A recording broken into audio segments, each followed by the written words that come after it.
I've just come back from skiing, which was really fantastic. Yesterday I went snowboarding and today I went skiing. Yesterday I went to Tochal, which is like 25 minutes from Tehran, and now I'm in Shemshak in a ski resort, which is about 65 kilometres from Tehran. But I went skiing at Dizin, and you get there on a mountain road. It's like 30 minutes from here when the road's open. And so tonight, yeah, I've got this great room, which I'll show you soon. My only experience of the snow, really, was when I was 16. I went on a school trip and we did cross-country skiing. So snowboarding was new, downhill skiing was new, and it was a bit scary. There was lots of me gulping and saying shit and stuff, going down what seemed like, you know, like a sheer cliff. My teacher, I had the same teacher both days.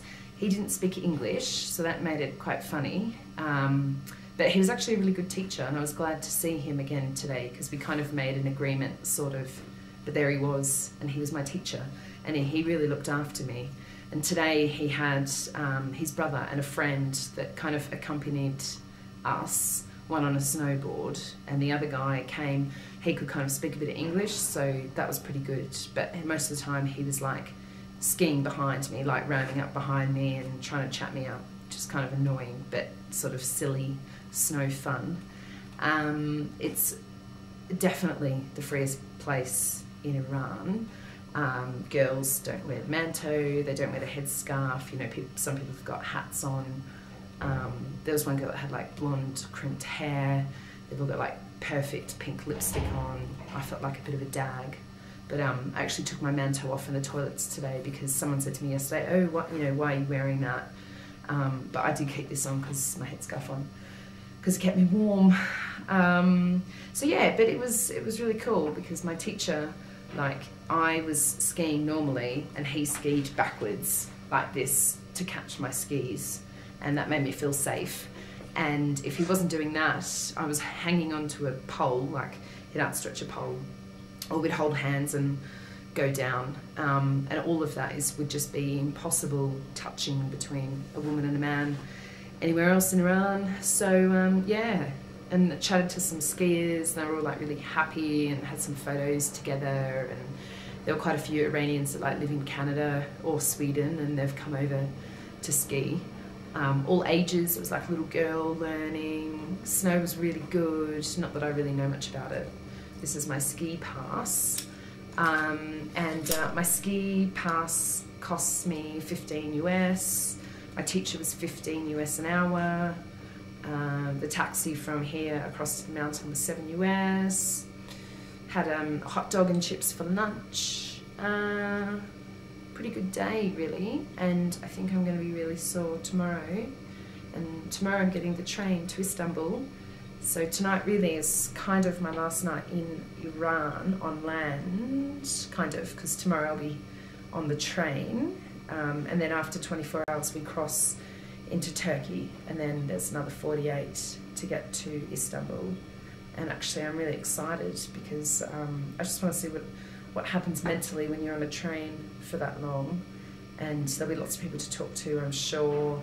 And also looking forward to when I cross the border into Turkey, I'll be taking off my headscarf and having a beer on the train. So that'll be nice, I think. But tonight I'm gonna see, I met a guy on the street who helped me with a very bad taxi driver. And his relatives work in this ski resort, and he said for me to give him a call, and we'll go out. He's got a house here, with his family house, whatever, because there's meant to be like a mind-boggling scene at Shemshak where people do what they want. So yeah, so I'm not really sad that my trip's finished, because I'm just glad that everything's happened pretty much the way I wanted to. I didn't get to see the nomads, but they don't do anything in winter, they just stay put. And actually they don't really use horses or donkeys anymore, they use trucks and motorbikes. So that probably wouldn't have been such a great story anyway.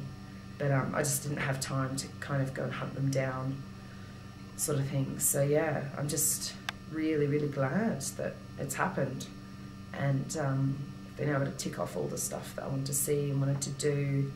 And although a translator would have helped me, you know, impossibly expensive, but it would have helped me understand Iranians a lot better, because that's been the only thing, the language difficulties, that's kind of stopped me from really being able to penetrate, you know, their minds or whatever. But all in all, amazing trip, and so glad that I decided that, you know, this was something I was going to do. So yeah, but I'm looking forward to getting back to London as well. I want to wear my clothes, my earrings, not have stuff hanging off me all day, you know, my camera, my video camera, my backpack.